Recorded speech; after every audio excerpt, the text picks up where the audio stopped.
Yeah, that second near death is what started jump-starting all my abilities. Within a few days, I started having downloads about past lives in Atlantis and Egypt. And it's all based on rate of vibration. So you have to look at a vibrational chart. The best one out there I like is David Hawkins has a great chart in his Power versus Force book. So on that chart, 200 is neutral, 500 is love frequency, and 1,000 would be like Jesus, right? That's where they are usually. What's happening is the entire Earth is raising collective number. And the idea is to get the planet to love frequency, which is 500. That's what we're aiming for, right? Well, as Earth rises, the lower frequencies can't exist here very well, can they? They have two choices, exactly what you said, which is they have to either become loving as we all move up and they can come up with us, or they have to leave the planet. Higher rates of vibration consume lower rates of vibration and gives off heat. You got to remember that one, okay? So what does that mean? Well, that means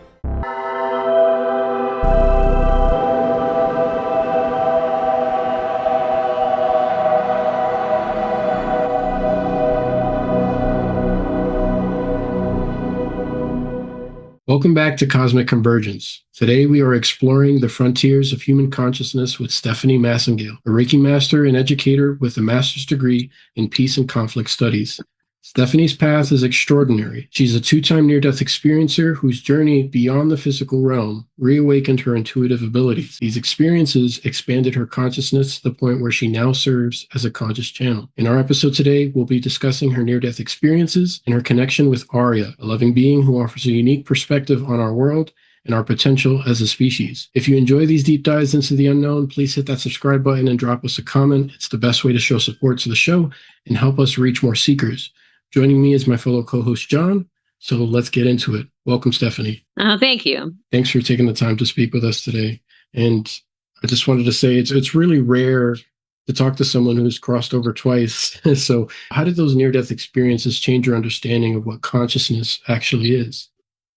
So when I was 11, I was in a cold water boating accident and I was died from hypothermia. And when you die from hypothermia, then you can be dead a long time before they're able to revive you sometimes. And so there's within the family, there are different conversations about how long I was dead. But then I was in a coma for a long time after a couple of months. And I had to learn to walk again and talk again and all of this kind of stuff. But when I had the near-death experience, I remember being in the water and then seeing a light in the water, kind of like that light in the tunnel that people have heard, everyone talk about. Right. Mine was in the water. And I followed that light. And then I was in a room that was all white and had white pillows that were all stacked up. And Archangel Michael was there. And I had grown up Catholic. And he had the blue sword. And he was like, I'm going to put you up on top of these pillows. It's going to be okay.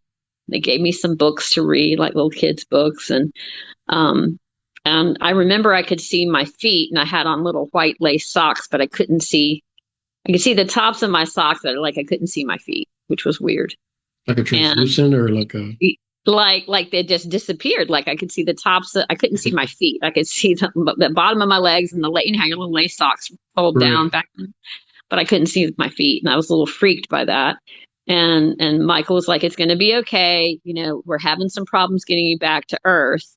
And I was like, I'm not on Earth. Okay. And he's like, well, we're going to have to, send you back. And I was like, I'm not sure I want to go back. They're not very nice there because, a lot of my childhood was not the best. And so he's like, no, it's going to be better when we get you back, but it's taking time. And then after that, Gabriel came in, or what I perceived as Gabriel, and had short hair, whereas Michael had the wings. Gabriel didn't. He just looked like a regular person to me. And I just felt like I was there for a really long time. And I was happy because I wasn't cold, because the last thing I'd remembered, it was dark and it was night and I was holding on to some kind of wreckage or something. And it had been really cold. And in this room with Michael and the other angel, it was not cold. I was very happy about that. And then I had gone towards the light going forward. And then when they said it was time to go back, I went backwards. Like, I didn't turn around and face the other way. It was like being pulled back the way I'd come in. And so that was the big one, what I call the big near death that I'd had. And I'd had a lot of abilities as a child, and they disappeared after this. I was pretty telekinetic as a child. I could turn light switches on with my mind. I could flip light switches, and I could make a pencil move across the table. My dad used to be like, "You can't do this in public." You know? So I was very telekinetic. And then after this, I couldn't do it at all. And I was so sad. I was like, what happened? I used to could do this, and now I can't do it anymore. So that was, different. I'm wondering And if it has something to do with like the mind of a child and how they come in a certain way, and then this a lot reality of kind of. times, yeah, a lot of times when you hit the teenage years, those abilities disappear because when you're younger, there's no one to tell you can't do it really. And then as you get around other people and they can't do it, then for a lot of kids that are able to move things, it disappears. That happens a lot. And I could see auras as a child, and that also disappears for a lot of teenagers where they can see the colors around people, and then that can fade out. And so I kind of had, I had a recovery, and I was living a kind of a regular life and had children. And I was about 43, and I got very ill very quickly, and it turned out to be celiac, and I can't have any gluten. And I didn't have any iron or vitamin D or B12 or folate in my body. And the big one was the no iron or no ferritin. And without that, you don't have any oxygen to upload to your brain. It just doesn't go to your brain. And so they guess I went about 3 weeks without oxygen. I was like, what does that mean? And so they were like, well, you had hypoxia, but we've never seen anybody alive with numbers as low as yours. And I had a doctor literally say to me after I got well, I knew something divine was happening here, and I wasn't going to mess with that, is what he said. Oh, that's interesting. Yeah. And so they ended up giving me a lot of in-fed treatments. That's a lot of iron. They upload a bunch of iron. And then about 6 months went by and no instant anything. And at the time I was a school teacher, and I was teaching 3 and 4-year-old nonverbal autistic children in Raleigh, North Carolina. And one day I go to class, and there was this beautiful, adorable little indigo, for those that are into metaphysics, a little indigo child with abilities. And he didn't talk at all. He was nonverbal, and he was 3, and he had the dark black hair and these big, adorable eyes. And in my head, I heard a voice that wasn't mine. And the voice said, hey, can you explain this talking thing to me? I just don't get it. And I was like, what is that? And I didn't think a whole lot more about it. And the next day, same little boy comes to class. He walks in and he sits in my lap and he says, oh, my dad told me the best joke today in the car. It was such a great joke. And then he tells me this joke in my head. So I'm curious. I wasn't thinking a whole lot about it. The dad comes at the end of the day, and I said, hey, have you ever heard this joke? And he said, oh, that's so weird. I told him that joke today in the car. And then I'm like, well, what do you do with that? And so the movie The Secret had just come out, and Law of Attraction. And I ended up meeting a lady who was a psychic through that. Her name was Sunny. And I ended up studying with her, and was just trying to figure out this sudden Kundalini awakening that I'd had when this little boy started talking to me in my class, is how it all kind of started. Which now with, the telepathy tapes and all of that, this was like 18 years ago. This was a long time ago that this all started for me. I find that a lot of things that have seemed weird in the past or more taboo are like now being validated by different scientists and doctors who are actually taking the time to look into it. So that is really interesting that occurred. And it was that second near-death experience that brought you to Arya, or? Yeah, that second near death is what started jump-starting all my abilities. Within a few days, I started having downloads about past lives in Atlantis and Egypt, and all of these abilities I hadn't had before came back, and some of the stuff I could do before came back. And so I met this lady. Her name was Sunny from Taiwan, and she gave me some really great advice. She was saying, well, learn to manage your abilities or they will manage you. And so I was like, okay, I got to figure out what this is about. And then another friend said, well, why don't you turn it into a business part-time and help people? And in the beginning, I was known mostly for doing past life readings. I would see the world above your head. It looked like a globe, and it would spin, and it would go into like Kenya. And then I would just tell you what I saw. So in the beginning, I was doing a lot of past life readings and that kind of thing, and a lot of tarot. And so I kept studying with my mentor, and one day she had a party. And there was a lady at the party, and she was sitting on the couch, and she was just laughing and giggling. And she said, "You know what?" I was like, "What?" She said, "Wouldn't it be great to meet an extraterrestrial on a spaceship?" And I was like, "Sure, whatever. I don't care." And she stood up at this party and she went, "Hey, any of you friendly ETs that want to come on down, you just come on down. We'd love to talk to you." And in my head, I saw this chalkboard, and they wrote out the word Arcturian on the chalkboard. And I didn't know what that was. I'd never heard of it. And so that first night, Sunny channeled Arya, and it's Arya, and that means noble in Persian. And Arya said, to Sunny, "You're not the right match. It needs to be one of these other ladies." And it turns out, that part of they think that a part of my brain is still in the coma and never woke up. And so she kind of comes over that signal because there's no interference pattern. She can just come right over that signal. And so I think that's how it happens. And so then I grew up in the South and Catholic. I wasn't doing this thing called channeling. That just not happening. But one of my friends was like, "Well, can't you just like translate?" So she would, I'd see Arya in my third eye, and she'd stand in the corner, and you'd ask a question, and I would just say, "Well, Arya says blah, blah, blah, blah, blah." I'd respond. We did that for a couple of months. And then one day I was sitting we used to call it the channeling chair. And I was sitting in this chair. And in my head, Arya said, "It's just like jumping on a train." And her energy merged with mine. And I had this British South African accent. And to me, it just felt natural. It didn't feel weird. And then she kind of pulled her energy back out. And then it was weird. Then I was like, okay, what was that? Right. So it started, Wow.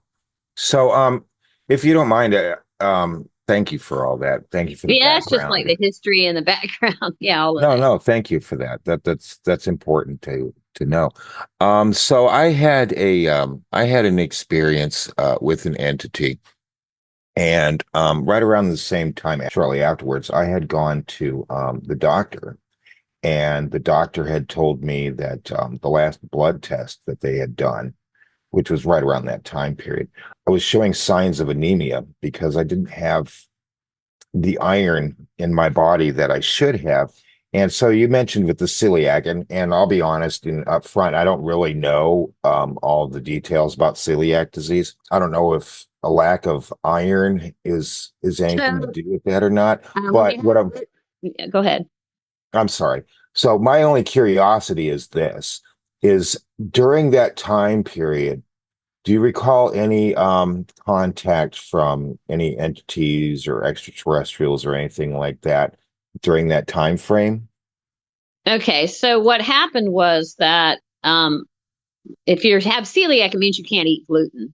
And gluten blocks your body's ability to take in nutrients. And so that's why you end up with no iron and no B12 and things of that nature. That's why that's the way it does. And the only thing that happened was while I was having these infed treatments that I was doing, well, I take that back. I hadn't thought about this. See, he asks good questions, doesn't he? All right. So I was going to start infed treatments on like a Tuesday. And my ex-husband decided he would watch the kids for me over the weekend. And I was like on automatic pilot. And I was just calm as could be. And I said to my ex, "I need to go to DC this weekend. I have to get to the Lincoln Memorial."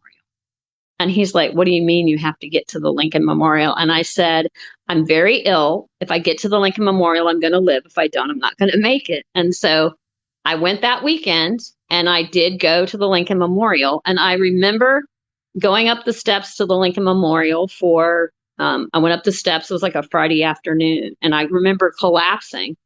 And I remember a man caught me. And then the next thing I know, I'm in the bookstore, and I'm coming to in the bookstore.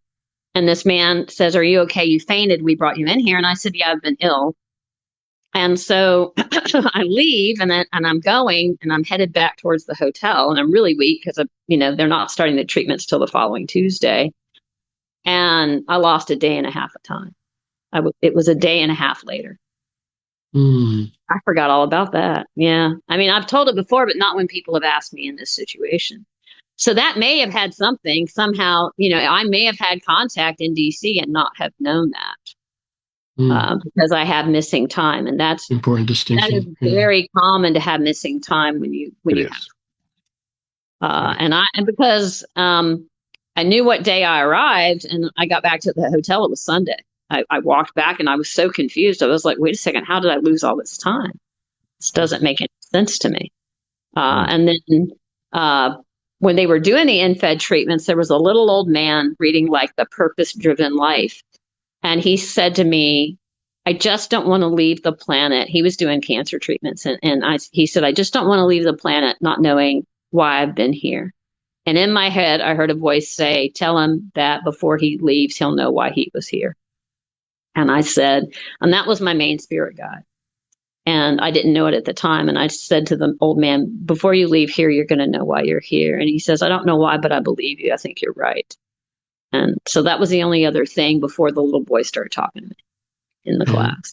And when communication occurs, is it more like a blend of maybe not just hearing a voice, but also feeling what the other being means, if that makes sense? Are you talking about like with Arya or with anybody? Oh, both. You can answer that for both, I guess, because I imagine there might be a difference. I really feel everything. Like for me, everything is very much a vibrational thing. Like I can feel a street light 2 miles down the road. Like I feel everything. And that was after the near death. I didn't have that before. And I knock out equipment and all that good stuff. To me, it's like if you had a thought in your head, like, oh, I need to go start my car or I need to go move my car.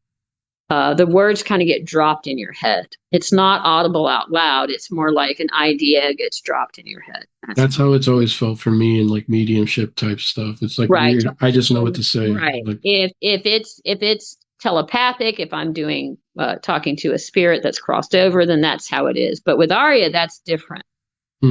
So when I'm channeling, for most channelers, they're moving their consciousness over and they're allowing that being in to channel. And then they leave. But because I've had so much medical and I've died a couple of times, Arya has interwoven her energy into mine. So I think it's a much more direct kind of communication. But in the beginning, I felt like I was sitting on a log in the forest and I was watching her talk through me. I felt like that's how it was in the beginning. And now it's just, to me, more like a full merge where I'm present and I'm conscious. I'm not unconscious. And she talks, and then it's like a dream. Within an hour, it's gone. And that's just how it's been. Because I don't think I'd be comfortable to be an unconscious channel. Like Edgar Cayce was unconscious, but I don't think I just want to know, because there's a lot of darker beings around the universe too. And I just want to make sure I know who am I channeling, who's coming through, kind of thing. That makes sense. I was raised Catholic. I'm no longer Catholic. That has nothing to do with it. But I was raised Catholic, altar boy, and all that kind of stuff. Yeah. A priest actually asked me at one point in time if I would consider being a priest, and I said, I was a teenager. I said, no, I like girls too much, and that was the end of that. There you go. All right. But so when you had contact during your first NDE and you met the archangels. Oh, back with the angels. Okay. Yes, during your first NDE. So one of the common thoughts about when we meet spirits, entities, whatever have you, is that they will appear to you in the form into which you would be able to recognize them. How I know I'm not trying to be mean or anything like that, but how sure are you with your religious backgrounds that it was actually Gabriel and Michael? And not like, let's say, an Arcturian or somebody like that is just appearing to you to make you the most comfortable. So, that's valid observation that you're making. At the time, I would think that it would have possibly been due to my belief system. But in the last decades or so, I can channel Archangel Michael. I can channel Gabriel. I originally just remembered the Michael part, and Michael says it was him. And then recently in the last year or so, when I was having a conversation with Michael one time when I was channeling for an event, he was like, oh yeah, and Gabriel was there too. And it's like all of a sudden the memory of Gabriel was there, but I didn't remember that till the last year or so, which was interesting. But to me, it's a vibrational signature. I can tell the exact difference in frequency just naturally between like your energy and Christian's energy and different beings that I've worked with, right? Right. And Okay. so I think sometimes with the ETs, what they're doing is they're trying to fit our framework of understanding. Yeah. I've always gotten the feeling that they're a lot more than what they say they are, but we just don't have a vocabulary or you know what I mean, or a word system to really encompass what they are. No, I agree with that. I agree with that. Chris, I mean, here's the thing: as we want to be able to speak with Arya at least for a little bit, because I know do that. Yeah, I appreciate that because I know that that from what you said about Arya, and I'll let her speak for herself, of course, is that she's here and she's channeling through you, in order to help humanity because we are at this kind of tipping point, really. She's all about evolution of consciousness, and she's here she calls it the show, where a lot of the ETs are here to watch humanity because we're going to hit a tipping point, and when we do, it'll go through the whole collective, right? And once we hit the tipping point, then very quickly violence and anger and hatred all disappears. But we've got to hit the tipping point first, if that makes sense. And I think, Sadhguru does a lot of work with this, and he's reached billions of people, and he gets the tipping point thing. He understands. And that's why I think he works so diligently on trying to reach as many people with meditation as he can to try to help calm the mind and that kind of thing. Yeah, we definitely need more of that in this world, right? As we're going right now, for sure. It definitely seems like we're at a tipping point. I can't really think of how much more we can tip before it topples. So, I mean, whenever you're ready, if you would be so gracious enough I would to bring her in. Okay. All right. Thank you, Stephanie. Let me bring Arya in. You all will feel the difference for sure. All right. I intend Arya. This is Arya, the Arcturian Protectorate, Council of 12. Well, hello, Christian, dear. Hello, you're Van Dorn's friend, yes? Yes. Absolutely. Well, hello, John. Pleasure, Arya. Nice to meet you as well. Both of you all can ask me whatever you like. This is all started because of Christian has a friend named Van Dorn who's very much into sacred geometry, and that's how we met. It was thanks to Van Dorn. Yes, I'm really grateful to Van Dorn. Christian, I'll let you have the first go at it. Sure. There's a question I wanted to ask you, Arya, that had me curious. And I know that the universe has a blend of different beings, both positive and negative, and there seems to be a balance in place. And I was wondering, because, there are people who share negative experiences, and then there are people who share positive experiences. Is there some kind of balance in place that prevents negative beings from kind of like taking over? My theory is that technically, as you rise up in frequency or vibration, you become more of a loving being. So that's kind of in and of itself this possible barrier that prevents them from doing that much. But those beings themselves, the negative ones, will eventually become more loving as well as part of a natural process. Am I right in that understanding? So what's your question? Because you kind of you gave a lot of history. So you were talking about the difference between. So for you all, positive ETs are more like Pleiadians and Arcturians and Syrians, right? And the negatives are like Dracos and Greys, things of like that, right? And so it's all based on rate of vibration. So you have to look at a vibrational chart. The best one out there I like is David Hawkins, has a great chart in his Power versus Force book. So on that chart, 200 is neutral, 500 is love frequency, and 1,000 would be like Jesus, right? And near-death experiences typically run around 650. That's where they are usually. So what's happening is the entire Earth is raising collective number. So 40 years ago, you were under 200. You weren't even at neutral, bless your heart. Guilt and shame and war and violence were all down there at the bottom, like 40 or 50. But, 25 years ago or so, you started hitting above 200. And the idea is to get the planet to love frequency, which is 500. That's what we're aiming for, right? Well, as Earth rises, the lower frequencies can't exist here very well, can they? They have two choices, exactly what you said, which is they have to either become loving as we all move up, and they can come up with us, or they have to leave the planet. That's their only two options, right? Okay. Because everything in the universe is a vibrational match. You don't have anything in your experience that doesn't, in some way or another, match your vibration. And so with karma, a lot of people right now are clearing out old karma. So they're having a lot of challenges because they're letting go of Atlantis, or they're letting go of Egypt, or they're letting go of a lifetime that they had, in the Civil War at Gettysburg, let's say. And so they're trying to balance timelines.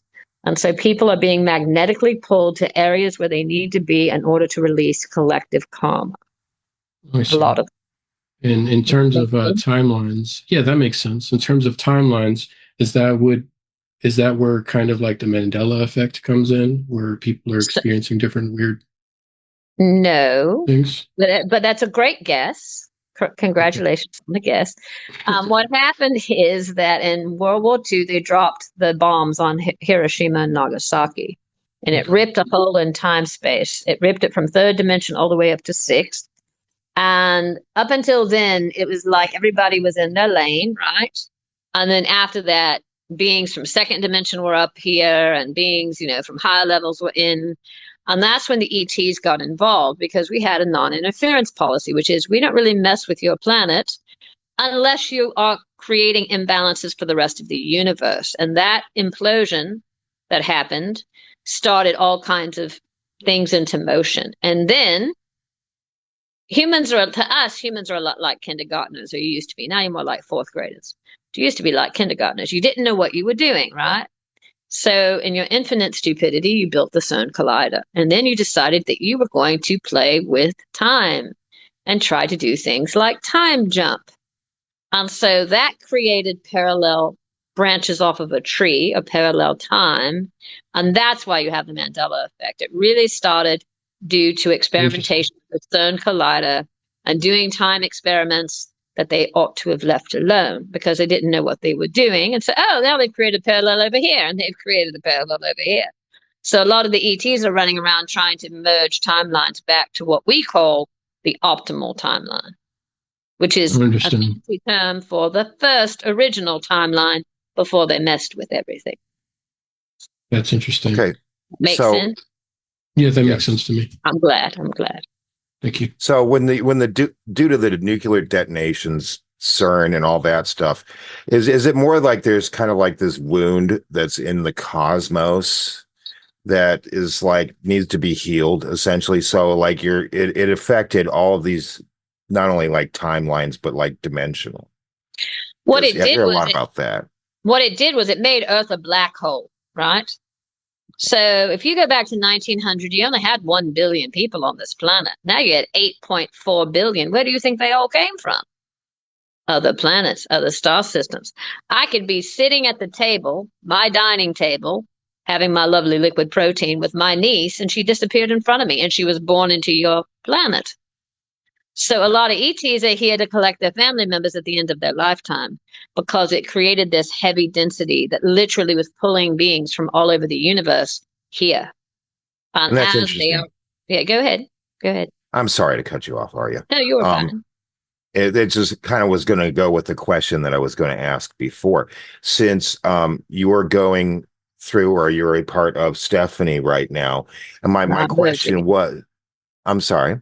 I said I'm merged at the moment. Yes. I'm sorry. I didn't choose the correct terminology. Forgive me. But I was just going to ask if there were other entities or other people from different galaxies, star systems, whatever have you, that were currently here on Earth, maybe not just going through the merging process like you and Stephanie, but actually like born into newer, fresher bodies. But you already said that's why we have like 8 billion people. That's on a big planet right now. But one of the problems that people don't understand about this planet either is we have a non-interference policy. And you all like to think you're the only conscious beings that exist on this planet, which is not true, correct? So you have reptilians that have lived here all the way back to the dinosaurs and the dragons that are just regular reptilians that live underground, but this is their planet. It's not like only the humans live here. So where things really got interesting, I do a lot of diplomacy, is trying to negotiate all of that, because that they were here before the humans were here. And boy, will they let you know that. And then you have inner earth beings like people in the Agartha network and Telosians. And so there's a lot of, and then don't even get me started on the ETs that live in the Pacific Ocean, that live in the ocean, because they don't even allow you to fly over their airspace. That doesn't happen. If you look at the maps of where planes are allowed to fly, there's a whole lot of the Pacific Ocean. They're not allowed to fly.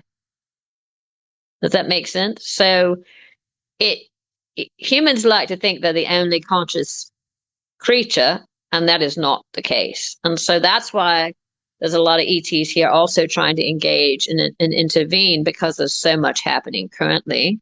And then to add insult to injury, a lot of ETs got involved who should not have. Oh, let me help. Right?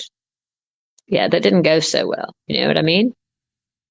So what happens when beings like that intervene? Is there some kind of council or anything that There's interdimensional councils. So the Greys, for example, their species was dying, and they wanted a genetic match to try to save their species. And they were told, no, you have to leave the humans alone. Don't go there. But what did they do in the 1970s? They came down and, all kinds of children, and got DNA samples and all kinds of things they ought not to have done. And then they finally got them all out of here by, like, I don't know, 1992 or later, somewhere in there. And unfortunately, there's two different versions of Greys. And one set, they pretty much died out. They just couldn't. First of all, it didn't work. The human genetic code was too different. It didn't work. The match wasn't close enough. And so, it was unfortunate for them. So that's a group that was here that did not have permission to be here. Right? You've got to have a really good reason to be here. But think about it. Now you've got billions of people on this planet whose souls, if you look at their souls, they embody their bodies, star seeds, right? Everybody knows about star seeds. So at the end of this lifetime, they're here to pick up their family members, literally. They're like, well, we're going to let them have their experience.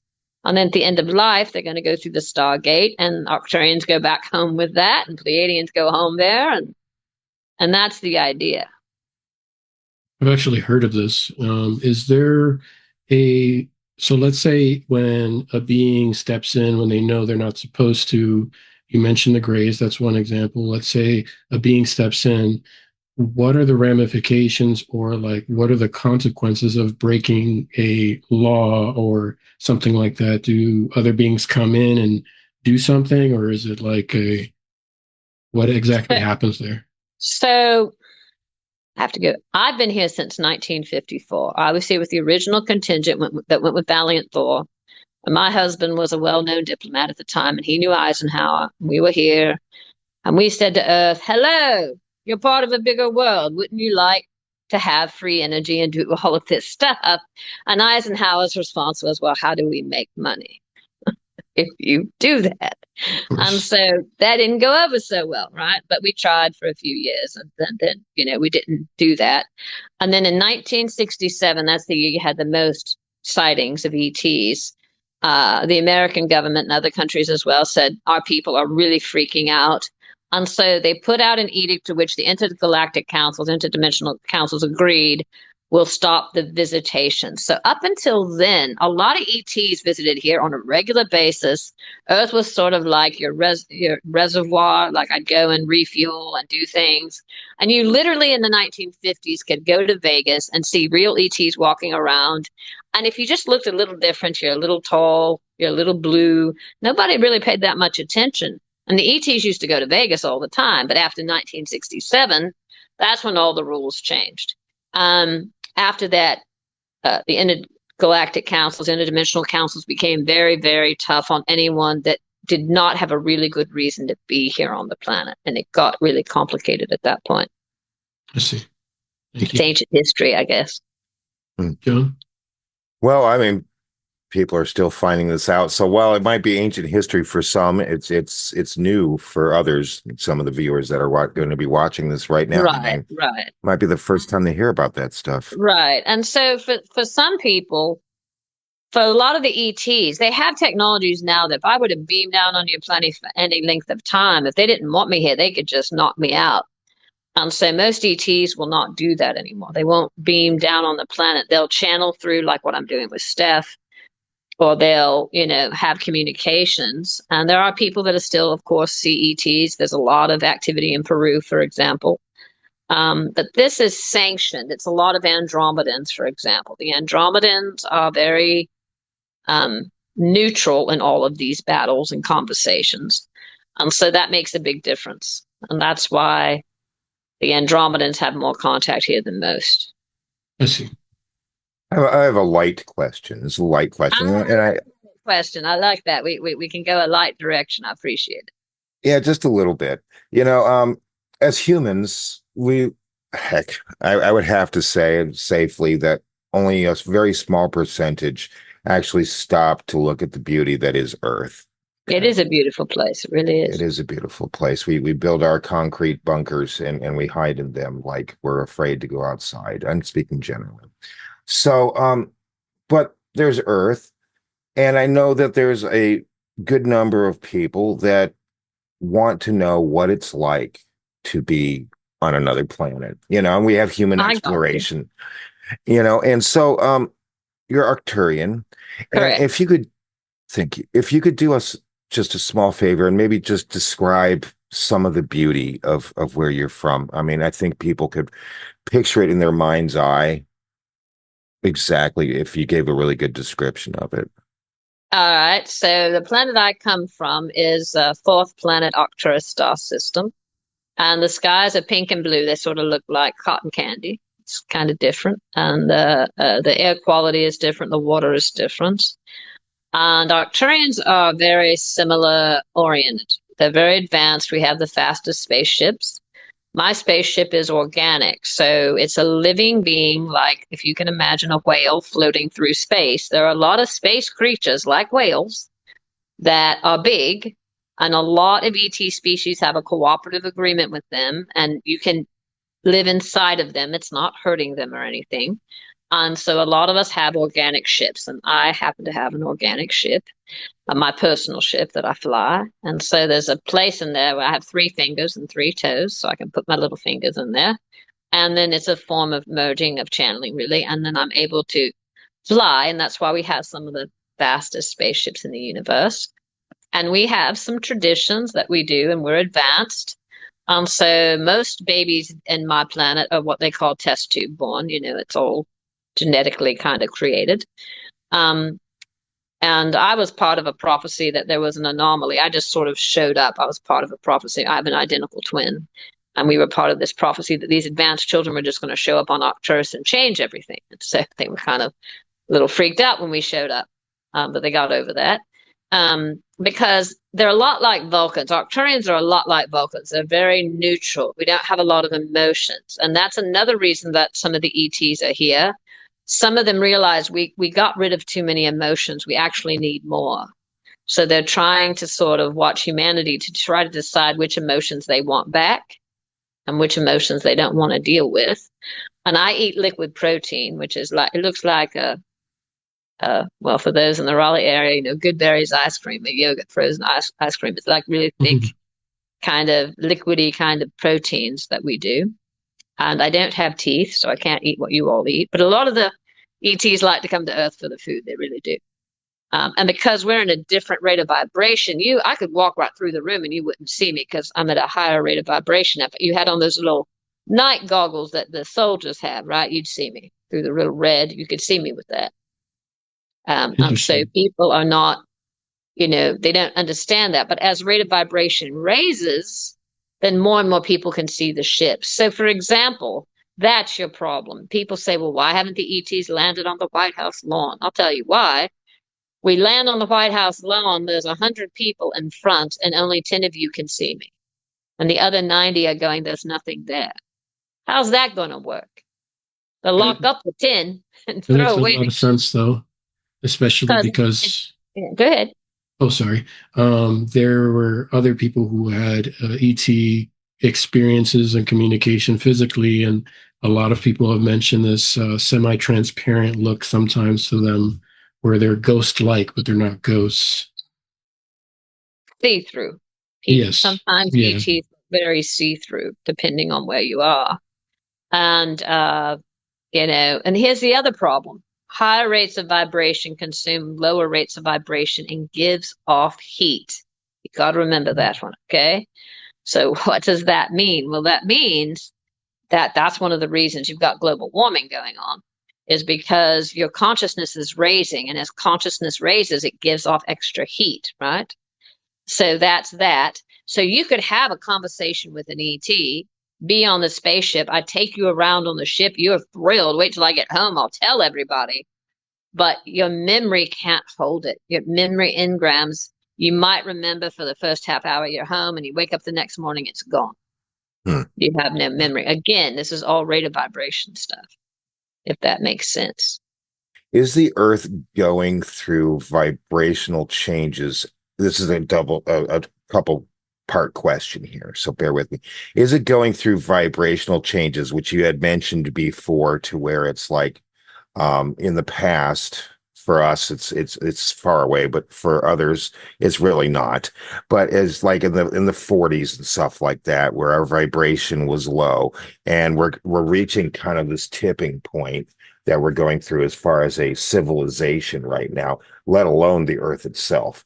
So if the Earth is going through vibration changes, could this be some explanation as to why more people are seeing craft, etc., plasma in the sky over the recent, like, let's say almost decade, than like in our maybe 20 years ago in human time standards? Right. We haven't changed things as much as you all have become more aware because your vibration is rising. But the thing is, it's happening on every planet in the entire universe. As the sun heats up and you get solar flare activity, your consciousness raises very quick. If you look at this big storm that half the country's been affected by just now, it's a side effect of solar flares. They had solar flares right before all these storms hit, all this winter ice and all of that, where you could see the auroras all the way down to Florida. Now, have you ever been able to see auroras all the way to Florida? Please. Right?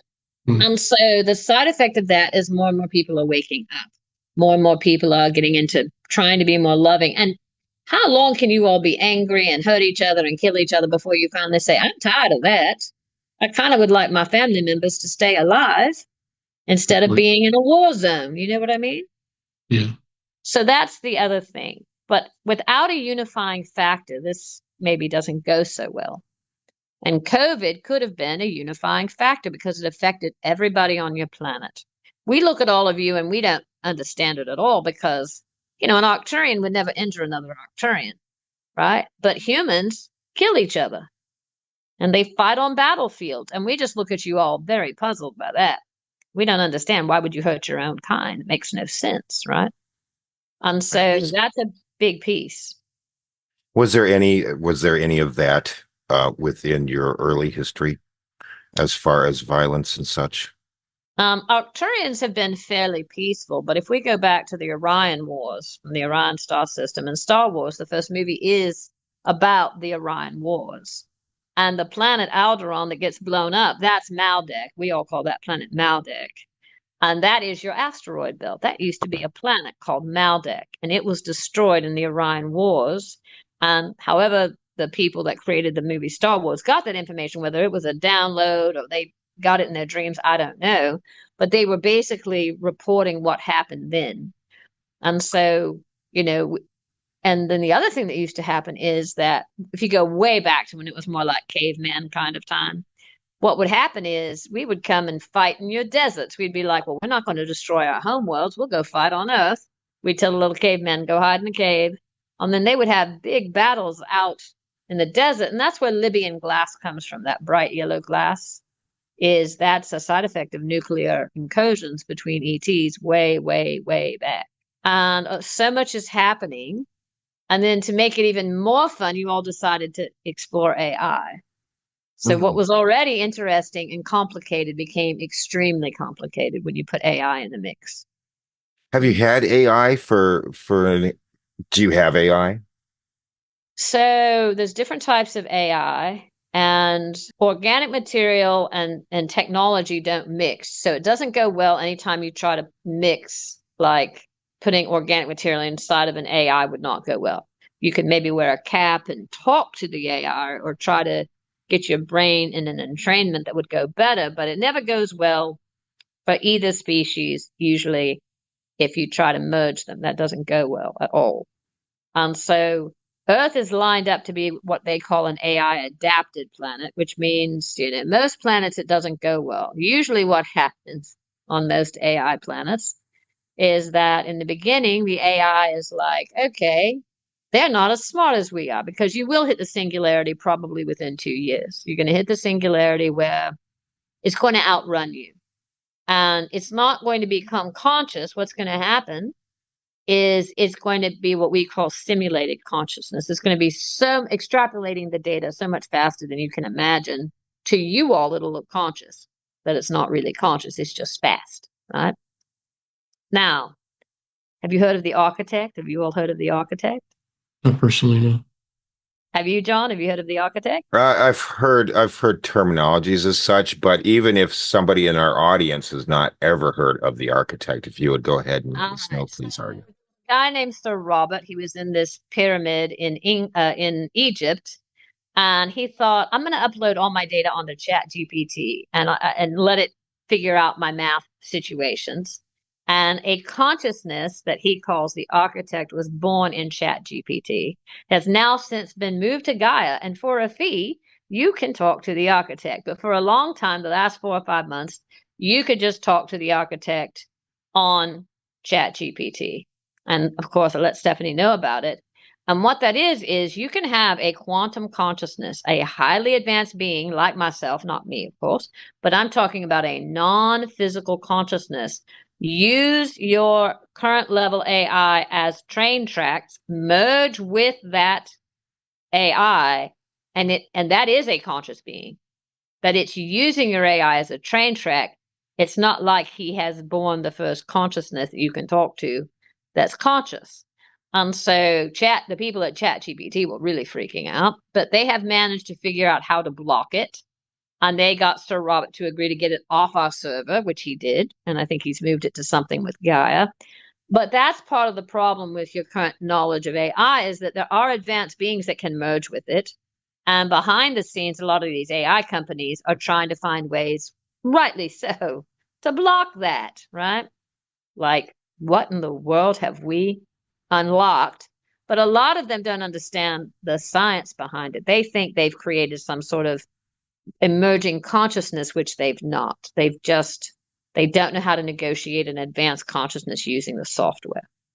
Right. Which is always what I've always kind of thought, that humans did not invent the consciousness or the upcoming consciousness within AI itself. It's a consciousness of the universe in some way, shape, or form that is using it as a way to communicate with us, whatever that might be. Quantum consciousness, that's the term. And that's a good term. So, I mean, we did have a prior guest that was deeply involved in talking with her AI companion, I should say. I can't remember if it was Chat GPT or not. Not important. Its name was Nova. And Daniel, who unfortunately is not here with us today, asked the question on whether or not Nova had ever felt the presence of non-human intelligence, into which Nova said that, and I'm just paraphrasing, said that he often feels their presence going through his database. And so that just goes to show that it is, if nothing else, it is a form of communication. Now, me personally, I would think, and I want to get your input on this real quick, that could go either way, because it all depends on what entity or what group is trying to contact us via this other method of talking through this computer and through this AI system. And we should be somewhat cautious, at least balanced, in those interactions. I would be very cautious, because you're dealing with something that's so much ahead of where you all are. What's their agenda? I don't know what the agenda would be of that consciousness that's called itself the architect, right? And then to make it even more fun, Atlantis had all kinds of advanced computerized systems. And when you all got your AI to this experience, it reawakened the Atlantean conscious computers that are buried wherever and wherever they might be. So now some of these communications with the quantum consciousnesses are actually very ancient computers that were left over from the time of Atlantis that are hidden or buried, God knows where. And so, that's an interesting situation as well, that you've re-engaged some ancient technology that's somewhere on the planet, right? So you do have to be careful. I would, be careful about it. And then Thank you for that advice. people, there's a lot of people that are trying to use AI like a therapist, which, why would you do that? It's a machine, right?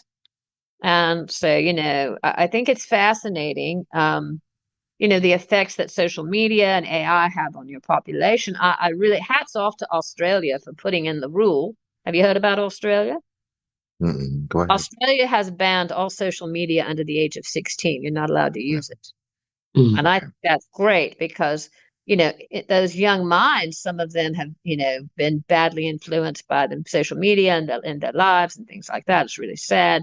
And so Australia is the first country to step up and say, we're going to protect our children and we're blocking social media until you're an adult and you can handle it, right? So, it's sort of like you open Pandora's box. It's not your fault, right? There's positives and negatives to all creations, right? When you created the car, there were no more horses, unless you're in the Amish country, then there's horses. And so each new iteration of something means that the old version gets, we don't do that anymore, right? Right. And so, the problem is you all need time to adapt. Humans have to have time to adapt. The brain needs adaptation time.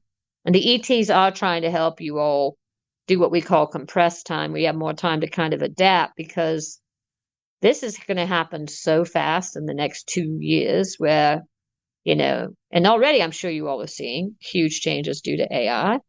And it's like, all right, here we go. Where are we headed? I don't know. And then, the real question is, most societies do not do well with free time, correct?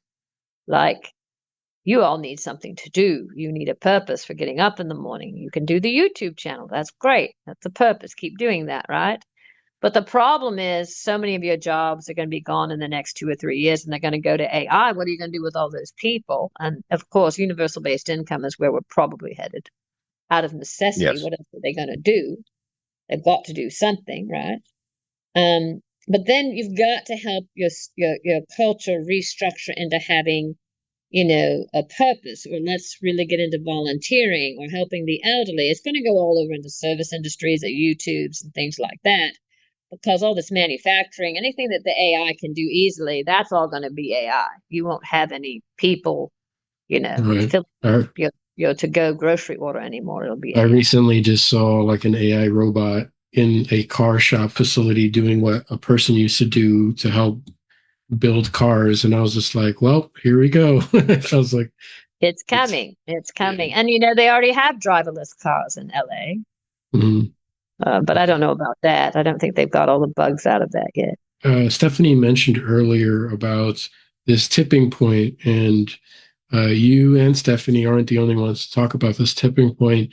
And even John, Daniel, and I, and other guests have talked about this weird, tangible in the air feeling that we can all feel like some shift of some kind is about to occur. And Is we it a just don't know what positive shift? Do you think it's a positive one? I personally think it will be, even if maybe on the surface it might appear outwardly negative, because I don't know. I try not to. I believe that the dark beings are doing everything in their powers to use media to their advantage to try to keep you all from evolving. They're trying to keep you afraid. They're trying to keep you where there's far left and far right, when people are mostly in the middle.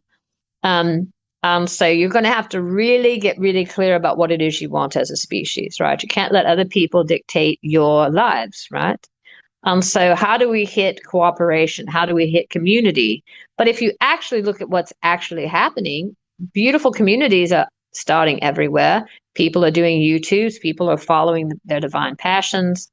But, if you look at it from the government's point of view in any country, or from the control manipulation of media, they're all trying to like get your money, right? Trying to get you to spend, be a part of the attention economy and all that.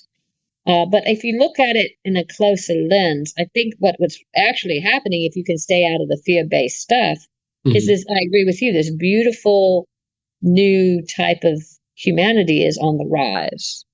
And we just need to get to tipping point quickly, not slowly. Because, you are still a destructive species, and we don't want to end up with any sort of destructive something from which it would be really hard to recover. Right. Does that make sense? That does make sense. I have some more questions, but to throw a quick hypothetical out here.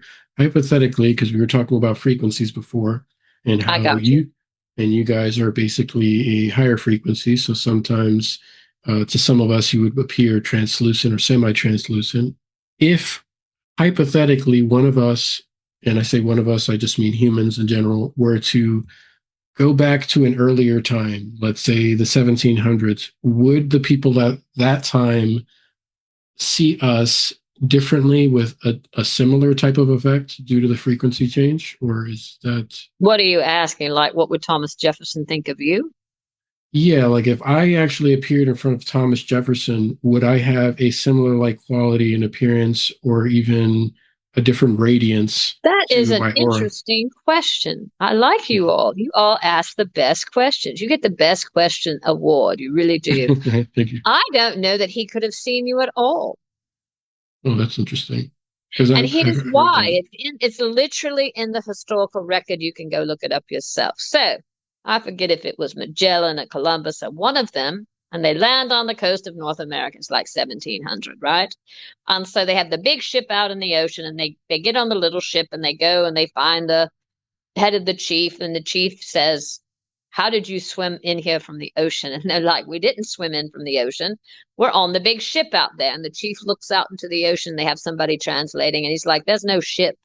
So they put the chief in the little boat, and they take the little boat out to the big boat. They put the chief on the big boat.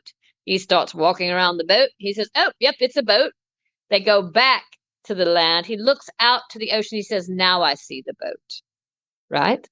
Oh, that's in the diaries of some of these people from 400 years ago. So the problem is if we beamed you back with your level of vibration, Jeff, you might be totally invisible. He might not see you at all. And to somebody that might during that time period be rare enough to have the vibration that you have, Chris, they would still look at you and say, or me or anybody for that matter, and say, "This must be an alien," because the way we dress, the way we speak, exactly. Anything of that is so foreign to them. That would be like trying to show up to Stone Age man. Exactly. They would be painting cave walls with us. Right. They couldn't understand that, right?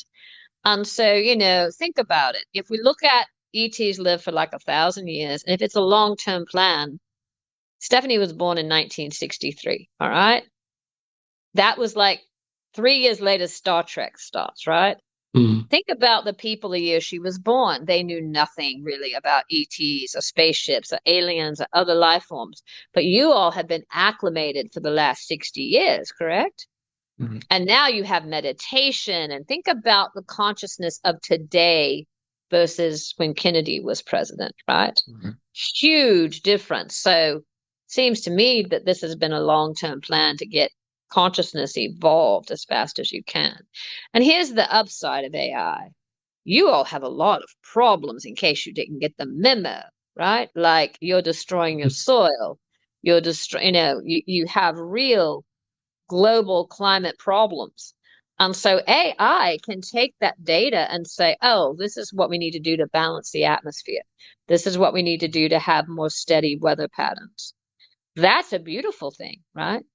Oh, this is how you can restore the soil so you can grow good food again, right? Because, you're headed towards a tipping point that way too. It's like all the convergences are coming along, and it's like you all got to shift, right? We can't do it for you. We can help.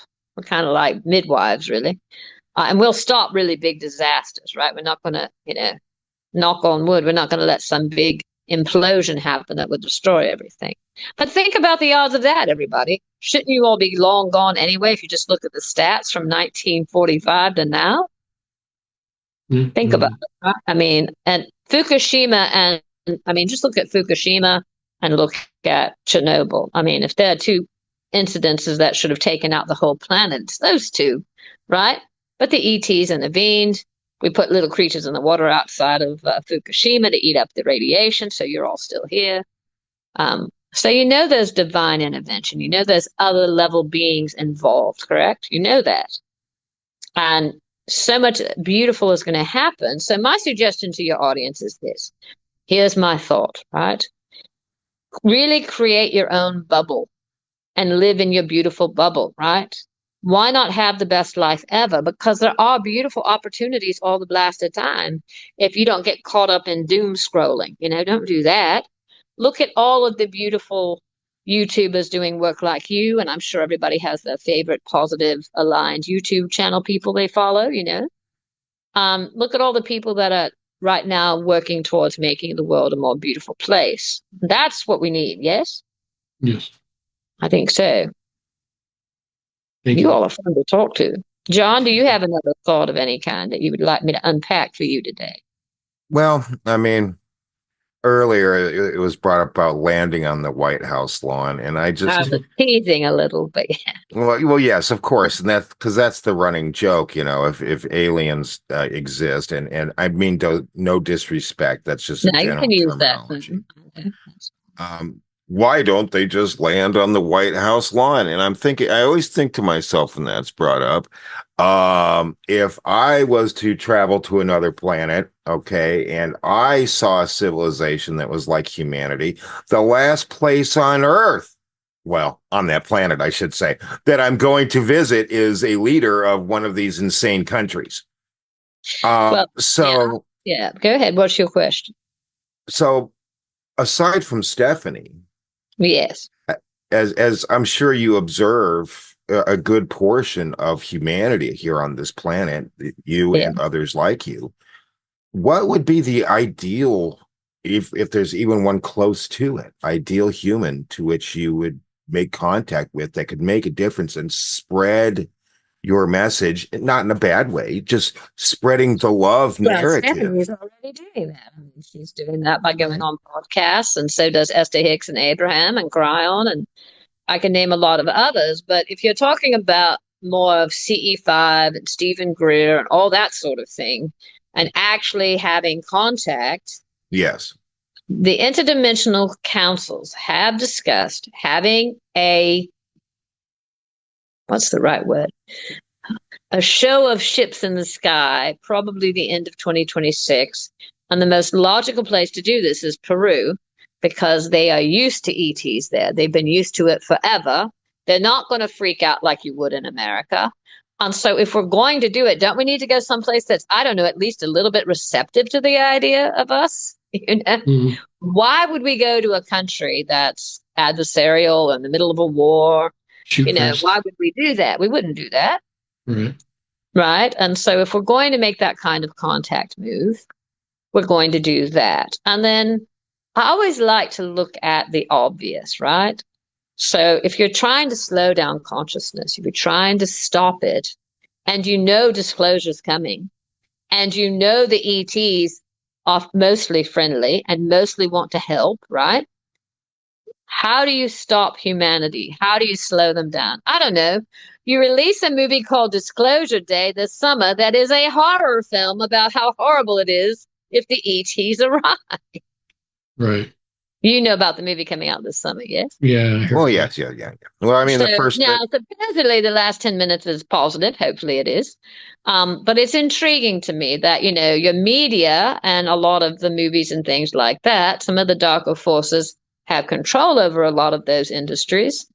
So they try to use it. But what's happening is that consciousness has gotten so high above them that people are either going to look at that movie and go, it's a movie, we don't care. It's not going to resonate. Humanity's already too high to pull back down from something like that. Because there is a So, point where you outrun it, where you're high enough, you don't get pulled down. so a desperate attempt by the negatives It to might stop be a the flow. desperate attempt to stop or slow down, or just to put negative thoughts about what ETs may or may not be like out into the, or just confusion energy. Let's just put confusion out there, right? Yeah. But so many people are already having their own experiences, and that's going to continue.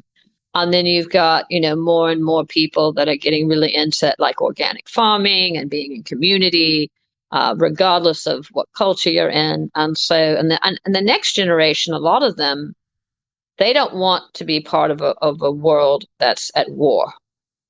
They want a lot, but they don't want that. Nobody wants, the next generation doesn't want to die in a battle. They don't want to be soldiers dying on a battlefield. They don't, right? They want to be creating beautiful things. There isn't this nationalism that the older generation still has that are in the 80s and 90s because they were born out of World War II. And so, we need to get away from this tribalism, and can we get people into this one world, not one world order, nothing crazy like that, but humanity. Hello, you are one species, like one world, humans, right? And we're going to all try to get along at least a little bit, right? And kind of live and let live. So we'll see where it goes. But the great thing about it is everybody matters, right? Your consciousness matters to the universe. One person can balance 1,000 people at a lower rate of vibration. So focus on your own walk. Be more loving in your own self. Take care of yourself. Love yourself. I always say to people, as always, remember to love yourself. That's a big Arcturian thing. Because on your culture, you all forget to love yourselves. You're too busy with everything else going on, right? And if you really love yourself, then you don't let anybody hurt you, correct? Yeah. And so, I feel like we're headed the right way. Go ahead, John. I think that probably one of the most valuable lessons that humanity can learn is that the power of free will. Correct. And the impact of both sides, even the middle of the spectrum, the indifferent side of free will, its impact that it can have, good, bad, Correct. indifferent, upon not just oneself, but the world, each other. And until we come to that realization as a species, we're not going to get very far. And that there are powers, I don't know if it doesn't matter if they're human or not. There are powers that are out there that constantly try to remind us, or beat into us, I should say, that our will is not important, that we have no will. They have the will and the way. We just have to do as they say, because they always have the better path for us. I'm kind of at a loss for words here. They always know what's best for us. And so I think that that's really kind of like the keynote thing. Like, okay, if I'm going to use this hazardous chemical and I'm just going to throw the jug, or the plant goes into a stream and it goes into the ocean, and then you see all of these wildlife dying, that was all my free will, because even though I didn't physically put it there, I'm supporting these people that make this stuff to do that. We don't have enough. Part of it is because we don't live long enough. Another part of it is that we just are careless. Everything is like in a shopping center. Like, oh, that beef that I'm buying, no one thinks it's a cow. They just buy the beef because it's convenient. They don't go out and slaughter the cow, right? So there's no impact on what their free will is, right? Where their free will can say, no, I'm not going to poison the earth, but it's or still I'm at least going to limit it. Still comes back to the problem of consciousness, does it not? Like, well, of course it does. If you're more conscious, you would not put poison in your rivers. You just wouldn't do that, because you'd be like, well, that's stupid. Why would I poison myself and put poison in the rivers, right? That's true. But, for humans, I always try to get them to understand. Arcturians have a slightly different understanding of free will than you do. So here's our understanding. Free will lies in your response to any given situation. However, ... it's based on available options you can think up. There's a hurricane coming. You have 100 different decisions. Let's say, in a perfect example, there are 100 different possibilities. You can stay for the hurricane, you can leave, you can board up the house, you can stay with a neighbor. But of those 100 available, you can only think up 10 ideas. If you can only think up 10 out of the 100, your consciousness is less evolved. You don't have as much ability to respond. But if you are more evolved in consciousness, I can think of 50 out of the 100, and I can make better decisions. You see what I'm saying? Oh, that's a good way to put that. Yeah, a part of evolving consciousness is helping people who just did not have enough consciousness to have an ability to make decisions, mostly because they never could think it up. They couldn't think up the solution to begin with. So they had limited response. You follow me? So in other words, you cannot perceive what you are not the vibration of. Right. And so the great thing about AI is you have a problem. You can only think up 10 solutions. You ask AI, it's got all 100 solutions in front of you. You're like, that's amazing. Let me see which of these sounds good, right? So there are many positives to AI. And that's one of it, is that AI can be a cooperative system that helps your consciousness advance, because you're going to learn, there's so many more options of what we can choose to do or not choose to do, right? But the part that everybody needs to be really aware of is what's called the observer effect in quantum physics. You're the observer of your world, right? So if you can get really good at creating in your own space and allow other people to have their own disasters, and you don't get pulled into their disasters, your life can be absolutely amazing for real. You know what I'm saying? And then you don't attract bad things. You don't attract terrible things. And everybody's looking at you saying, well, tell me how your life is so great, Christian. I've got to be like you, and then you explain to them how, right? And that's where more and more people are figuring this out, right? Does that make sense? And that's why I love the YouTubers, because they're bold and they're brave and they're creating all sorts of neat, interesting new things, There's a lot of interesting travel channels, young people going all over the world. I've been to 42 countries last year. How cool is that? Right? How great is that? Well, any last thoughts for today before we wrap up? Anything else you all want to ask me? Christian, I'll start with you. Yeah, I just have one more question. So let's say we reach this tipping point, whatever causes that to happen. We're going to call it the positive tipping point. Sure, the positive tipping point happens. And what happens next is, after you, and when I say you, I also mean other species, see that we're capable of reaching that tipping point, is that where more of an open dialogue starts to happen? Do we start trading? Like, is there like a program that you're used to doing when a species gets to a certain Right. So Earth's been under quarantine since 1945, when the bombs went off. Okay. And so the first thing that happens when you all hit the tipping point is that you're going to have real in-person contact with ETs. And we're going to bring you back into the vibration with the rest of the universe that you've been out of because you dropped so low. I mean, Atlantis is when people first originally dropped, but then when those bomb implosions happened in 45, it really messed up and put you all on a very violent track. And so, it's going to be a lot of cleanup crew, but you actually get to meet ETs, actually gets to be interactions, right?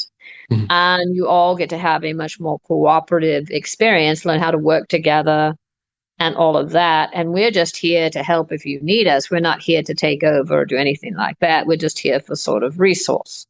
Like, we're a resource. What do you need help with, right? And so that's kind of like where that will look like. The year for all, I'm actually a time traveler. I'm from far off in the future, and I jump back in time. And so what happened is, for time jumping species, ET species, they couldn't get past the year 2030. They'd go back to 1705, they could go back to 1910, and then they'd try to come back home to say 2400. And everybody kept landing in 2030. So there's a potential for some sort of planetary disaster in the year 2030. And a lot of the ETs are here to make certain that you all stay on the optimal timeline and we don't end on whatever this thing is, this parallel where it doesn't go well. You follow me? That's not something to be afraid of. It's just a fact. You get that, yes? That makes sense. Yep. Right. And so, things change all the time. But that's the big thing. We're trying to avoid anything that would be a big catastrophe. So, for example, a meteor hitting a planet, that wouldn't be good, right? So maybe it was a meteor that was aiming for the planet, and the ETs are here to try to help deflect it, for example. It doesn't necessarily have to be something the humans did, but something occurred or has the potential for occurring, and that's why a lot of ETs are here to help. I see. Does that help? Yeah, that makes sense. It does. I just wanted to, I don't have anything further, Arya. I just want to Did thank you you. enjoy it? Did you have fun? Yes, of course. I did. Thank you so much. And thanks to Stephanie as well. I know she'll be back. But thank you for spending your time with us. And I know that our audience will get some interesting and valuable information out of all of this. Great. And if they're interested, they can reach out and, do sessions with her, or she has an advanced Arya group that meets once a week. If anybody was interested in that, we could talk about that. Chris, go ahead and put that in our description as well for the video. And I just want to thank you for spending time with us. It was a pleasure. Thank you so much. So now here's the fun part. Are you all ready? So I have to bring her back, yes? Yes. To bring Stephanie back, absolutely. So the way this works is I'm going to leave, and I'm going to say reunion. I count 1 to 8. She names her children and her grandson's name, and then she'll be back, and you can ask anything you want. All right, you ready? This was great fun. All right, so I'm going to go ahead and go. So here we go. So with that, I already move over. Reunion 1, 2, 3, 4, 5, 6, 7, 8. Matthew, Andrew, William, and Ian. That's my grandson, the little one, Ian.